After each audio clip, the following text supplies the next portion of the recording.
我是蒲一柳。今天我想跟大家分享的话题呢，就是做一个奇怪且又性感的人。不知在座的是否有过这样子的一些经历啊？就是也许是你在开会的时候，你其实内心已经有非常好的一个选择，但是呢，你非常担心自己会成为异类，所以呢，你就顺从了他人的选择。或者呢，你可能是被身边很亲近的人，甚至是父母说教，说你要做一个合群的人。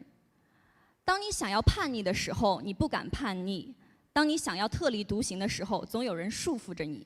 我不知道在座的各位是否有过这样子的经历？有经历的举下手。哦，还是很多啊，是吧？所以呢，可能从小我们就被教育我们要做一个正常人。然而今天我想跟大家分享一下，我们来做一个奇怪且又性感的人。《银色星球》这部片子是我迄今为止最喜欢的一部电影，不知在座的各位有没有看过这部电影？看过的举个手。果然不出我所料，没有一个人啊，这个非常小众。那这部片子讲的是什么呢？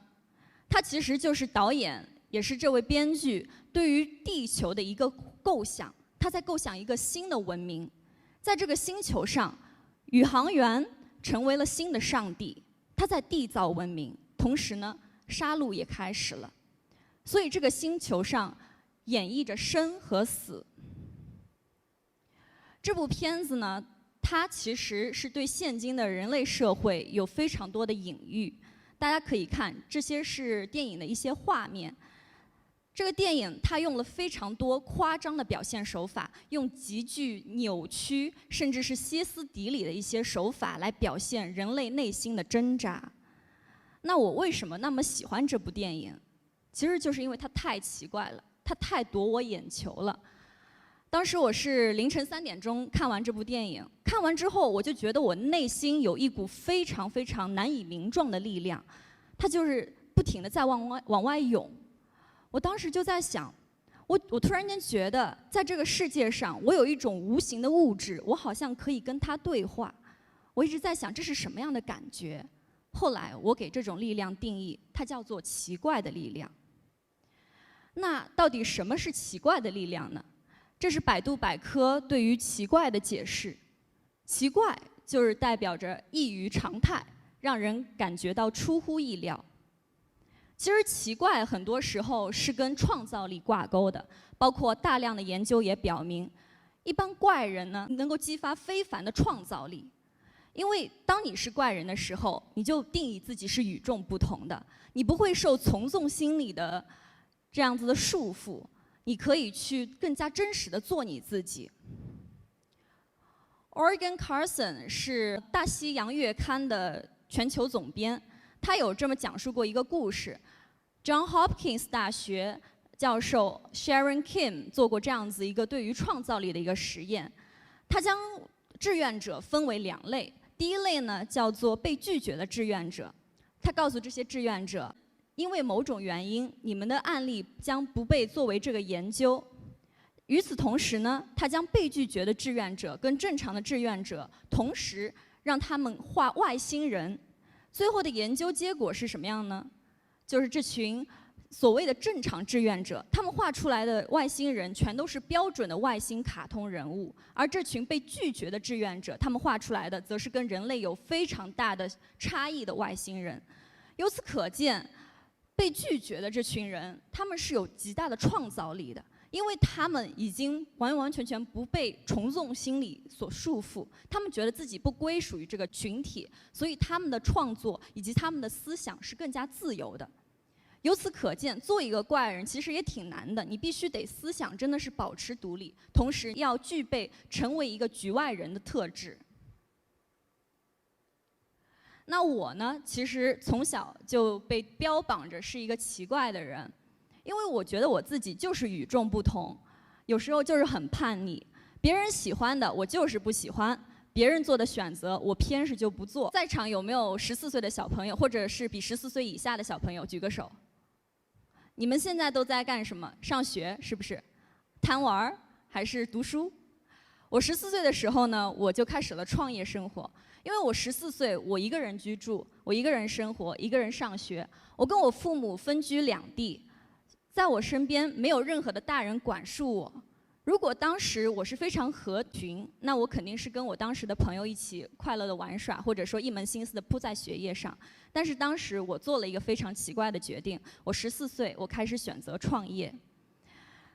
那个时期，我又要忙学业，又要忙融资，又要忙 BP， 又要做项目，其实非常非常的累。但是我累得很快乐，因为我觉得自己特别酷。我跟我的同龄人就是不一样，我是一个创业者。然而，我当时的创业并不是为了耍酷，而是我觉得其实我真的是在遵从我的内心，做我想做的事情。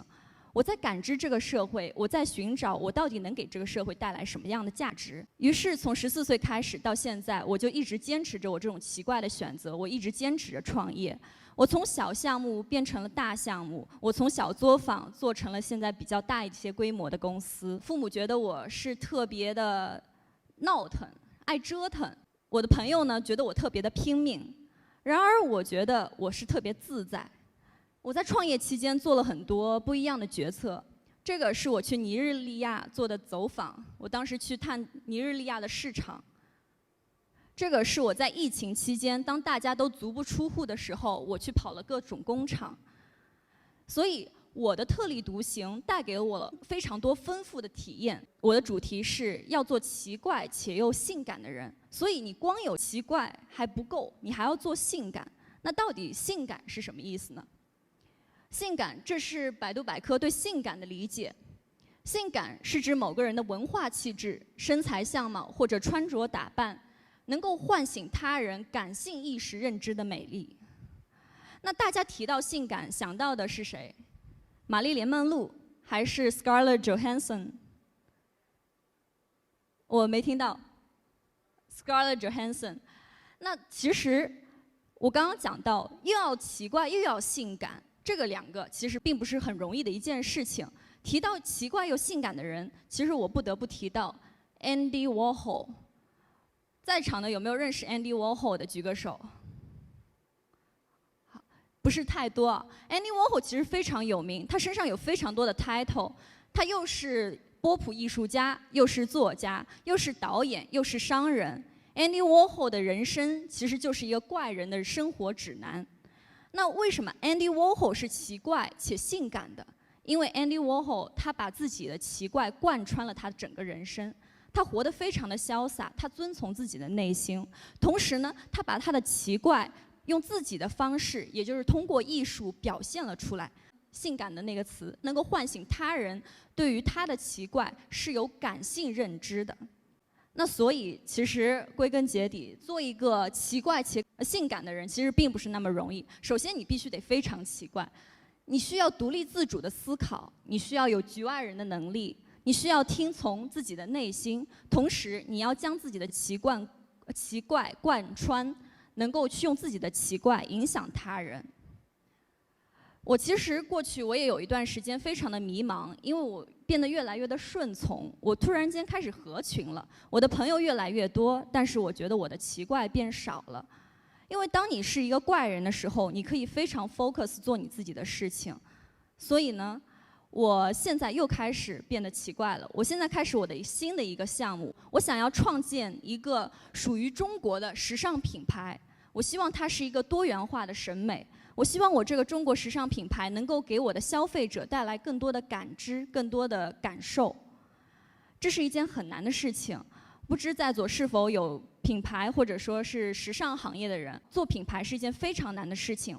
包括我的投资者也告诉我，你有时候其实选择比努力更重要。你要不就选一件更简单的事情，别做这么难的事儿了。但是此时此刻，我觉得我目标非常清晰，我不再迷茫了，因为我遵从了我自己的内心。然后到了结尾的时候，我其实想给大家分享2句话。第一句呢，其实是跟我有同一天生日的 Elon Musk， 他说 "I could either watch it happen or make it happen"。另外一个呢，就是 Steve Jobs，"The only way to do great work is to love what you do." If you haven't found it, keep looking, don't settle. Thank you.